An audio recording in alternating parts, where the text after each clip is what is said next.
تعالوا بقى يا اخواتي، فرشنا المفرش. تعالوا اوريكم ايه السجاده دي. السلام عليكم ورحمه الله وبركاته. اخباركم ايه يا حبايبي؟ يا رب تكونوا كده في اتم صحه وتكونوا في احسن حال. كل سنه وانتم طيبين. بدا العد التنازلي، يعني احنا لسه بادئين رمضان من يومين. شوفوا سبحان الله، عدى تلت رمضان وزياده كمان، ازيد من تلته. فطبعا هي الايام الحلوه كده بتعدي بسرعه. كل عام وانتم بخير، وربنا يعود علينا وعليكم الايام بخير يا قادر يا كريم. اكتبوا لي في الكومنتات يا حبايب قلبي اي ملحوظه انتوا بتشوفوها في الفيديوهات بتاعتي، اقتراحاتكم للايام اللي جايه، نعمل ايه، كحك العيد، مش عارفه ايه الكلام ده كله. تمام، كل سنه وانتم طيبين. قولوا لي بقى مين بدا في كحك العيد ومين لسه ما بداش. بتتابعوني من اي بلد؟ بحب انا الجو الحلو ده. تمام، تعالوا مع بعض بقى عيد زي ما انتوا شفتوا لما فرشنا اوضه النوم بتاعت الاولاد وكده. تعالوا بقى نفرش الاوضه دي اوضه الجلوس. تمام، والركنه من ناحيه الركنه. يا بدل انت فكرتني ناس كتير يا اخويا والله بقعد اقرا الكومنتات، في كومنتات بتضحكني كتير منكم. طبعا بيقول لي الركنه دي مش حلوه والستاره والكلام ده كله. بصي يا حبايب قلبي، يعني الواحد يعيش على قد امكانياته. طالما يعني ما هي بصوا هي ضروريه وكل حاجه وكده، بس خلاص طالما موجوده وكده ويعني ظروفك ما تسمحش ان انت تجيبها دلوقتي، عادي يعني. ما هي شقه عروسه زي ما قلت لكم. قولوا لي ايه رايكم يا اخواتي في اللون الجميل ده؟ ايه رايكم في اللون ده؟ لون حلو، عجبني اللون دوت. يعني اول مره يبقى عندي ملايه تكون فيها الرسومات دي ويعني تكون بالشكل ده. على طول انا بجيبها ايه فيها تضليعه، يا اما بالطول يا اما بالعرض كده يعني. فالمره ده عجبني بصراحه، دوت مختلف ما عنديش زيه. فقلت ايه نفرش الاوضه دي. هو وبعدين الكلام سهل، خلي بالك، انما الفعل صعب. كلام سهل، جاوي ببلاش ببلاش كتر منه. فانما يا جماعه والله الواحد يعلم بربنا. الحمد لله طبعا، الحمد لله، نحمد ونشكر فضله. انا برضو نفسي ان انا افرش، وانا زي اي حد بيحب التغيير، بيحب الجديد، بيحب يجيب، بيحب يعمل. بس في الوقت الحالي يعني اللي موجود هيسد وخلاص بقى. فاهمين انتوا؟ تعالوا مع بعض بس نفرش الاوضه الحلوه دي وتقولوا لي رايكم. ناس كتير اصلا ما عجبتهمش الستوره اكتر، يعني بيقولوا لي يا فاطمه اعمل ستاره سيده وكده. حاضر والله، بس يعني الظروف تسمح كده ان شاء الله، وهنعمل كل حاجه باذنك يا رب. بصي يا اخواتي المفرش الجامد ده، بصي حلو ازاي. طب والله شكله حلو يا اخواتي. بعدين تقولوا لي ايه، هاتي مفارش فيها شغل والكلام ده. ما عندناش احنا الكلام ده يا اخواتي. احنا هنا يا حبايب قلبي، حتى المحافظه هنا ما اعرفش اماكن محدوده. انا اخري بروح شارع الحسيني، يعني عندنا احنا في المنيا. لا مش هنلاقي كمان الحياة المطلوبة. مش بلاقي، ما انا يعني بقول احنا لك ما هي بنشوف يوتيوبرات كتير بيفرشوا حاجات حلوة جدا. ايوه، واكسسوارات اسمها ايه، ديكورات والحاجات دي ومادام بتقعد اسكرينات للحاجات دي. بروح اسال والله، يقولوا لي لا دي مش هنا، دي في مصر في وجه بحري، فمش موجوده عندنا. انا عايزه افرش واجيب لكم الحاجات دي، بس اجيبها منين؟ وما عنديش حد بصراحه، ما اعرفش حد في مصر يعني ولا في وجه بحري كده قريب ليا او كده يجيب لي الحاجات دي. فيعني اعذروني يا اخواتي، اللي انا بلاقيه بجيبه، يعني ما اكدبش عليكم، اللي انا بلاقيه بصراحه ايه بجيبه. ممكن يكون فيها الحاجات دي اللي انتوا طالبينها، بس بصراحه انا ما اعرفهاش يعني. انا ما اعرفهاش بصراحه يعني. في ناس كتبت لي حاجات للركنه والكلام ده كله، وكتبوا لي العناوين، بس انا على ما اعتقد ان العناوين اللي انتوا كاتبينها لي دي برضه في وجه بحر، يعني مش موجوده هنا في المنيا. ما عندناش برضو احنا هنا. انا كتير بسأل على تلبيسها للركنه مش موجوده، بيقولوا فيه للانتريهات بس. بص بعد ما اتفرش السرير كده بيجي مقطقط حلو والله، شكله تحفه. لولو يا لولو، انت اللي لولو واو يعمل كده. لا اقول لك يا فاطمة التكييف مش حلو فوق السرير. ايوه ناس كتير يا استاذ قالوا لي على الحته دي. ابقى ننقل بقى السرير من الناحيه التانيه، اما اجيبه هنا كده، ما مش لاقيه له حل. وبعدين احنا ما بنفتحوش دلوقتي. مش ده بقى ممكن يفتح شويه كده بس واحنا قاعدين بره. بص يا اخواتي لا وقال لك هو تحط جواه ميه، ده مش متحط فيه ميه. تقارب الدنيا. انا كنت عايزه احط فيه ميه ساقعه في الصيف لما يجي، مش دلوقتي، عشان قال يطر المكان ويخلي الجو ساقع. امال ايه؟ بس الحمد لله اللي انتوا قلتوا لي. كنت هفجر المكان. بص لا وقال لك بيتحط فيه خرطوم، بيتحط فين الخرطوم؟ ايوه قالوا لي هو إن ملوش في مكان هنا في لا خرطوم. هاي يا ابوي، ده تعالى اوريك. يعني في مكان من بره؟ ايوه ده انا معلي جفاف زينه. بص لف على الزينه وزينه اتقطعت. ايوه يا باجي ما تبقيش رخمه. في الحته دي، مش ده المكان ده بيبقى فيه الخرطوم؟ مش عارف. شكلها هي دي بينزل منها خرطوم طويل ويبقى تحت جردل. يا لهوي، يعني مبوظين الحيطه. من الراجل لما كان بيركب. يا ابن اللذيكه، شفتهاش غير الواحد. بص يا اخواتي اللمبه اللي فوق دي بدات تلف تاني يا ابوي. كانت ده بايظه، اطفي كانت النور يعني. واقفه. ده هما الاتنين بلمبه واحده. هاي. كنت عايزه اوريها لكم في الضلمه، عسل اقسم بالله، بتلف كده وتدي منظر جميل. يلا ما علينا. لا وهنعمل حاجه حلوه ان شاء الله في البلكونه دي. حاجات مش حاجه. بص كل حاجه ان شاء الله كده في وقتها وفي اوينها باذن الله. بص الزينه شكلها اختي طويله يا ناس. الناس وحشهم التصوير تحت والله. وتصوير الشارع. ابقى نصور لكم حاضر. بس احنا اليومين اللي فاتوا دول كانوا جيراننا هنا بيبنوا، حتى لسه البيت جديد. بصوا كانوا دي بيبنوا هنا. دي كانت جنينه اللي كانت الجنينه قدامنا اتبنت، وكانوا بص كانوا خاربينها قدام بيتنا من الاخر. كان بيطلع منها تعابين وبيطلع منها حاجات سودة وفرين بقى وجرابيه، بس بنوها بص اتظبطت هتبقى بيوت دي. كانوا كل الهديد اللي في البيت كانوا حاطينه قدام بيتنا هنا، بس هنضفوه. ربنا يعمر بيكم وبالجميع يا رب. تعالوا بقى نكمل. بصوا يا اخواتي لها كيسين مخدة، ما شفتش ده في اوضه في المفارش بتوع الاولاد، كيس واحد. بصوا يعني هما في بتاع الفرش بتاع الاطفال بيبقى كيس واحد بس، انما هنا الكبيره، السراير الكبيره خداديتين وكيسين مخدة كبار. طب حلو والله يا اختي. ما عشان دي بتكون اغلى من ديكي. ده الطقم ده الناس اللي بيسألونا على سعره. بص يا اخوتي وسعره غالي شويه بس عشان هو جد تمام. في خامات كتيره جو رخيصه وكده بس احنا بنجيب اللي هو ولا هو غالي جو ولا اللي هو رخيص. ده سعره 280 تمام. هو في اغلى من كده كمان على فكره، بس احنا بنجيب يعني ايه الحاجه اللي هي في الوسط، لا بتكون حلوه قوي ولا وحشه قوي. بس هو مش وحش والله، ده جميل ما شاء الله عليه، حلو يعني مش بنجيب لا اللي هو الغالي قوي ولا الرخيص قوي، فاهمين؟ ايه رايكم؟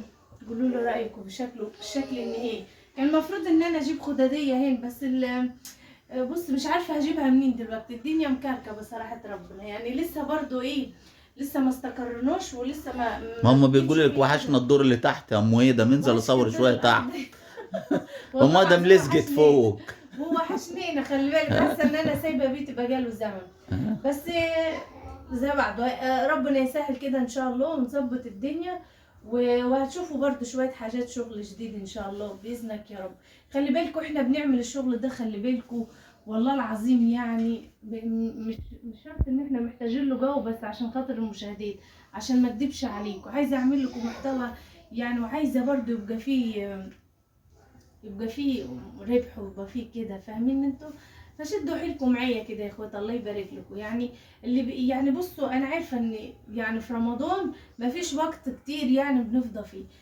سيبي التليفون كده وانت قاعده تطبخي شغال، سيبي البومه فاطمه شغاله وانت كده طلباتك بروحك. تغتبك لما جيت لك انت بتقول لهم انتوا بتحبوا تسمعوا مسلسلات ايه؟ راح تقول لك عم بنسمع مسلسل يوميات فاطمه. يوميات فاطمه، قلبي يا ناس. والله بتفرحوني بكلامكم ده، بس انا عارفه ان انتوا والله العظيم كتير منكم مش مقصر معايا وكده، بس انا بحب يعني انا احفزكم كده وافكركم تمام بيا. شدوا حيلكم معايا، واللي نسي يحط اللايك يا اخواتي حطوا اللايك، الله يبارك لكم حطوا اللايك. وان كان على الركنه اللي مش عاجباكم دي معلش استحملوها شويه كده وباذنك يا رب كده كله هيبقى جديد في جديد باذن الله، مع الوقت كله هيتغير. تعالوا بقى يا اخواتي، فرشنا المفرش. تعالوا اوريكم ايه السجاده دي لزقت في ايديا. بصي يا حبايبي، دي جديده، خلي بالكوا احسن تقولي حطيتها على المفرش، دي جديده لسه جايبينها. تمام. بصي يا حبيبي، واو، ايه رايكم؟ ما انا عارفه ان هتقولوا ان ده مش لايقه على المفرش يا فاطمه. مش مهم. فيها رمادي حلوه حلوه. طب والله العظيم عسليه. بصوا هي صغنطوطه شويه يا اختي، عادل يو اللي مش عايزه تتظبط. ده عيبها بقى لما لسه جديده، لما لسه التانية بتاعتها ما عملتش يا حاجه. حاجات رديئة. بصوا يا اخوتي شكلها تحفه عسليه. بصوا شكلها حلو ازاي. حبيت بس ان انا اجيبها هنا.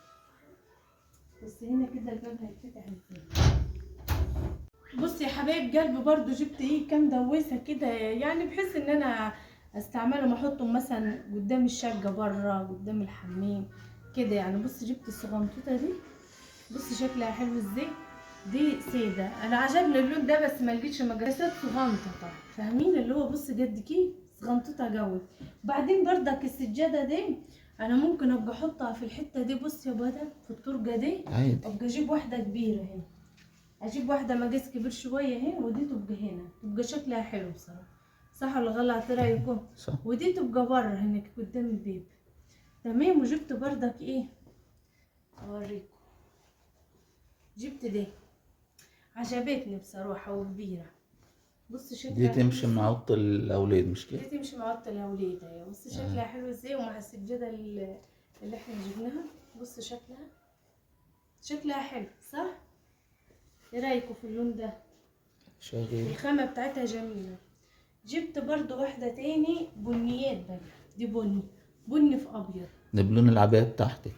يو والله لونها حلو عجبتني. ما فيش اي حاجه عندي مش عشان حاجه، مش عشان تليق على حاجه ولا كده، بس عجبني شكلها جبتها ليه معرفش، بس عجبتني. بص شكلها حلو ازاي. بحب انا البنيات، خلي بالكم لولا التصوير بجيب بني واحمر وازرق واخضر وليمون. وطبعا يا اخواتي زي ما انتم شايفين النجل بقى والفرش والحاجات دي، والله العظيم اقسم بالله يعلم بيها ربنا يهد الحيل. انا كل يوم خلي بالكم، انا لغايه النهارده الدنيا مكركب على دماغي، مهما بنظف ومهما اعمل برضو الدنيا في حواس حواليا والدنيا مكركبه، وانا مش متعوده يعني. بص عودت نفسي ان انا اعيش في مكان مرتب، فوالله العظيم الواحد تعبان، مش تعبان جسديا، تعبان نفسيا اكتر ما يكون تعبان جسديا، والله بجد زي ما بكلمك.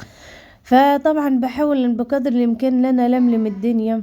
ومن ناحيه برضو يعني كلامكم ان انتوا بتقولوا لي يا فاطمه طلع الجزء التاني بتاع المطبخ ولف المطبخ من الناحيه دي. احنا جبنا حد فعلا يقيس المكان ده فما نفعش. المطبخ بتاعنا ده كبير زيادة عن اللزوم، ده 220 يعني كبير جو عن المساحة، فما نفعش بصراحة ربنا.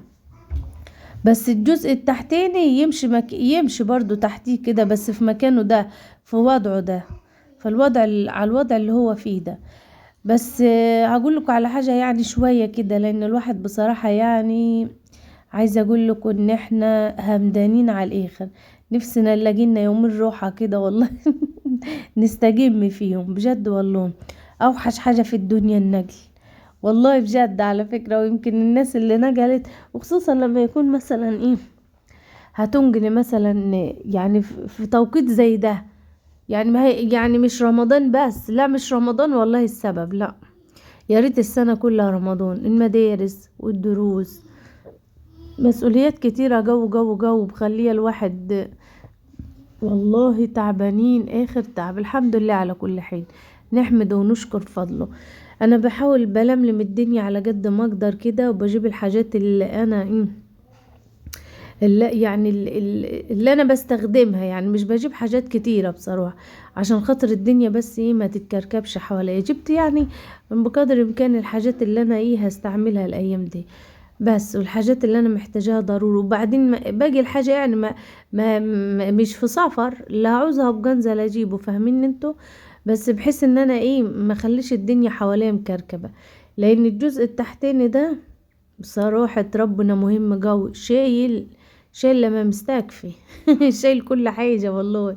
فالجزء ده طبعا المفروض ان انا احط فيه كوبايات معرفش ايه الحاجات البسيطة يعني دي، بس هو دلوقتي ايه لما الجزء التحتاني مش موجود حاطه فيه كل حاجة بقعد اللي المفروض يشيله واللي مش ما يشيلهوش. بص في نفس الوقت انا برتب، خلي بالكم، وفي نفس الوقت بطبخ يعني بعمل الفطور. فوالله الحمد لله ربنا اللي عالم، الحمد لله نحمده نشكر فضله. شكرا برضو لاخواتي وحبايبي اللي يعني بيقولوا لي اقتراحات كتيرة برضو، يا فاطمة اعملي كذا، نفذي كذا، في يعني بصي يا اخواتي واحدة يعني. ايوه يعني انتوا عندكم حق في كل اللي بتكتبوه لي، بس الدنيا كده ما تتخدش جافش كده زي ما بيقولوا. واحدة ان شاء الله الدنيا هتتلم لو ما هتظبط و... ونعمل كل حاجة بإذنك يا رب، بإذنك يا رب. بس وإن شاء الله خير، ربنا يجعلنا يا رب عند حسن ظنكم، اللهم آمين يا رب، اللهم آمين. يلا يا اخواتي كده ايه اللي وصل لغاية هنا كده وما صلاش على النبي، يلا يا حبايبي خدوا الثواب كده وصلوا على الحبيب محمد صلى الله عليه وسلم، وزيدوا النبي صلاة، واللي نسي يحط اللايك يحط اللايك، تمام. وزي ما قلت لكم كده يا اخواتي ما تشغلوش نفسكم خالص، يعني ممكن تسيبوا اللايف جيل، ممكن تسيبوا التليفون مفتوح شغال وانتوا اجدوا طلباتكم، ما تعولوش روحكم الهم. الله يبارك لكم كده، تسلموا لي يا اخواتي. طبعا نزلت على بص يا اخواتي كمية رهريت مش تراب ولا طين والله العظيم غسلت كل السجاد اللي انتوا شايفين ده، اقسمت بالله زي ما بكلمكم. يعني انا غسلتهم وحطيتهم على الحوض هنا يتصفوا على فكرة، وعندنا البلكونة وكل حاجة، وممكن يعني افرشهم على هم يتصفوا فيها.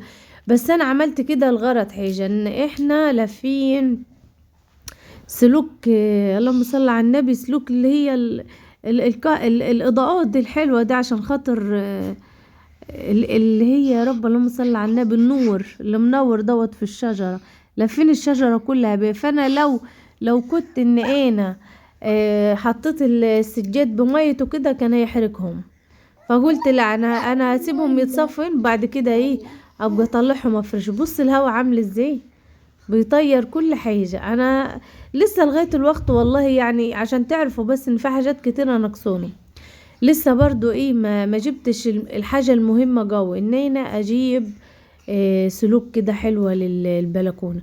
بص يا اخواتي في سلوك كده تحس ان هي ألمونيا، مش اللي هي اللي انا جايباها اللي بتصدي، خلي بالكوا في غسيل كتير جوه بلاقيه مصدي والله العظيم عامل صدى كده من السلوك دي. ففي سلك كده لفة سلك ألمونيا دي بتتباع فين؟ بشوف ناس كتيرة جو نشر عليها حلوة بجد يعني، بتتباع فين يا اخوات؟ الله يبارك لكم اخواتي اللي من محافظة المنيا يا ريت يقولولي، هجيبها بقى هتنفعنا والله في الموضوع ده، لان الهدوم بتاعتي بدور الملمها من الشارع الله العظيم تاني اقسم بالله بدور الملم الغسيل من الشارع انا وجنى وايدم ليلات على الله، لان انا بغسل على طول. خلي بالك مش عامله من نفسي مثلا ايه يوم في الاسبوع اغسل فيه يوم في الشهر. في ناس كتير بيغسلوا مرة في الشهر مرتين وخلص الكلام. لا والله انا طول ما في اي حاجة وسخة بقى بغسلها على طول، ألملم على طول غسيل واغسل والله. ممكن كده تلاقوني وانا قاعدة كده اعمل ايه اروح جايبة الدولاب اجيب عليه واطيه والله العظيم زي ما بكلمك، واروح اغسل من اول وجه، اعمل غسيل لنفسي. مثلا القماشة دي مش عاجباني، لونها مش عاجبني، العباية دي حاسة انها مش يعني كده، فاروح ايه ألملم لنفسي غسيل. مش قلة فضا اقسم بالله، بس هي نظافة بس زيادة عن اللزوم. نظافة تدي الحيل بعيد عنك، اوعى حد يعمل زيك ايه والله بجد ده هدت حيل. انا دراعاتي والله دلوقتي وانا بسجل لكم على الفيديو عايزه اقول لكم ان هم ملخين من كتر الشغل والله العظيم في البيت النهار كله.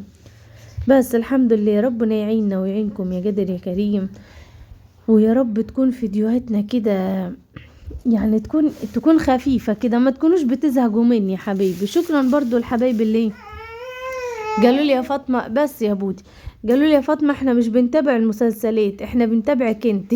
ده شرف كبير ليا اقسم بالله. ربنا يخليكم ليا يا رب، ما تحرمش منكم ابدا. وشكرا برضو لاصحاب جانا اللي بيقعدوا يقولوا لها شفنا الفيديو امبارح يا جوجو وعجبنا. حبايبي والله ولادي، ربنا يخليكم يا رب وينجحكم يا قادر يا كريم يا رب. اللهم امين. اشوفكم كلكم كده في اعلى المراتب، كل ولادنا يا قادر يا كريم يا رب. بس يا اخواتي هو ده كان الفيديو بتاعنا النهاردة. يا رب يا رب يكون اسعدكم وتكونوا عشتوا معانا وقت ظريف كده. يلا اشوفكم على خير في فيديو جديد، مع الف مليون سلامة.